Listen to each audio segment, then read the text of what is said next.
जब इलाज महंगा हो जाए और मेडिकल नेग्लिजेंस बढ़ जाए तो बीमारी सिर्फ जिस्म की नहीं रहती, सिस्टम की भी हो जाती है। इंडिया का हेल्थ केयर आज इस दोहरे क्राइसिस से गुजर रहा है।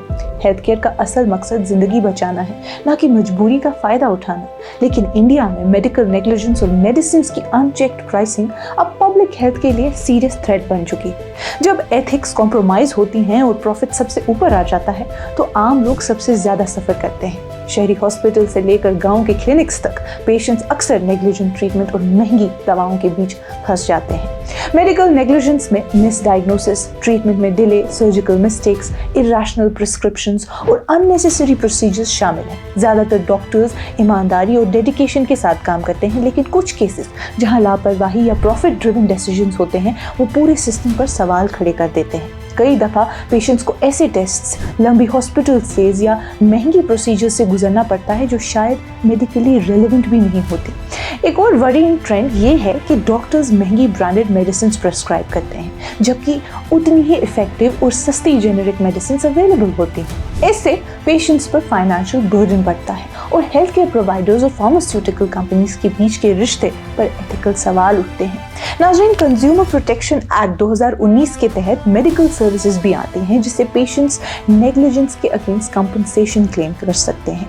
Indian medical association versus VP Shanta में भी सुप्रीम कोर्ट ने ये कंफर्म किया कि medical services consumer protection law के अंडर ही आती है। लेकिन ग्राउंड रियलिटी ये है कि प्रोसीजर डिलेज, अवेयरनेस की कमी और लीगल खर्चों की वजह से बहुत से लोग इंसाफ तक पहुंच ही नहीं पाते।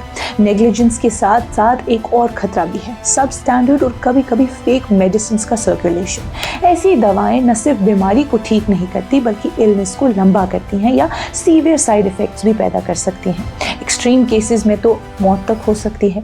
इस प्रॉब्लम के पीछे वीक एनफोर्समेंट, सप्लाई चेन में करप्शन और रेगुलर इंस्पेक्शंस की कमी है। गांव और इकोनॉमिकली वीकर रीजन्स में लोग अक्सर ये तक नहीं जानते कि वो जो दवा ले रहे हैं उसकी क्वालिटी क्या है और इसी वजह से एक्सप्लॉयटेशन का शिकार बन जाते हैं। फार्मास्यूटिकल मार्केट का सबसे अलार्मिंग पहलू एमआरपी और एक्चुअल सप्लाई प्राइस के बीच का ह्यूज गैप है। मिसाल के तौर पर एक टेबलेट स्ट्रिप जिसका एमआरपी 250 रुपए होता है वो रिटेलर को सिर्फ 30 रुपए तक ही मिल जाती है।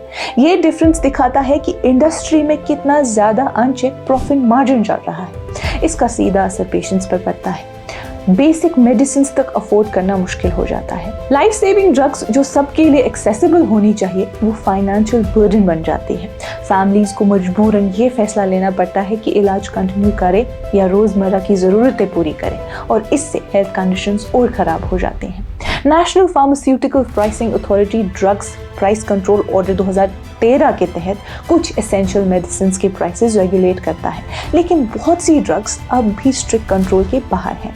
फार्मास्यूटिकल कंपनीज भी लूप होल्स का फायदा उठाती हैं, थोड़ी सी फॉर्मुलेशन चेंज करके प्राइस कैप्स के बीच जाती हैं और प्रॉफिट मार्जिन्स हाई रखती हैं।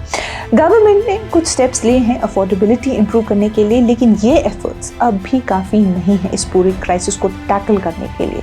इस सिचुएशन को सुधारने के लिए एक मल्टी लेयर्ड अप्रोच ज़रूरी है। लीगल रिफॉर्म्स, स्ट्रॉन्ग रेगुलेशन और पब्लिक अवेयरनेस। सबसे पहले ऐसी लेजिस्लेशन की ज़रूरत महसूस की जा रही है जो फार्मास्यूटिकल सप्लाई चेन के हर लेवल पर प्रॉफिट मार्जिन्स को रेगुलेट करे, मैन्युफैक्चरर से लेकर रिटेलर तक। एक ट्रांसपेरेंट प्राइसिंग सिस्टम का तस्वुर भी सामने आता है जहां एमआरपी को एक्चुअल मैन्युफैक्चरिंग कॉस्ट के साथ लिंक किया जाता है और एक फिक्स्ड रीजनेबल मार्जिन अप्लाई होता है, जिससे आर्बिट्री प्राइसिंग को रोकने और मार्केट में फेयरनेस लाने की कोशिश होती है। फार्मास्यूटिकल कंपनीज के लिए कॉस्ट स्ट्रक्चर का डिस्क्लोजर भी इसी फ्रेमवर्क का हिस्सा माना जाता है। इसी के साथ मॉनिटरिंग सिस्टम का स्ट्रॉन्ग होना भी जरूरी है जहां मैन्युफैक्चरिंग यूनिट्स और फार्मेसीज की रेगुलर इंस्पेक्शन होती रहे। नाज़रीन, मेडिकल नेग्लिजेंस के केसेस के हवाले से फास्ट ट्रैक मैकेनिज्म्स की अहमियत भी जरूरी है ताकि विक्टिम्स को वक्त पर इंसाफ मिल सके। पब्लिक अवेयरनेस भी एक सेंट्रल फैक्टर है जहां लोगों को उनके राइट्स, जेनेरिक मेडिसिन के ऑप्शंस और क्रिटिकल सिचुएशंस में सेकेंड ओपिनियन लेने की अहमियत के बारे में मालूमात दी जाती है। मेडिकल प्रोफेशन की बुनियाद एथिक्स, कंपैशन और ट्रस्ट पर कायम होती है जहां पेशेंट वेलफेयर सेंट्रल पोजीशन रखता है और मेडिसिन प्रिस्क्राइब करते वक्त एथिकल गाइडेंस फॉलो की जाती है।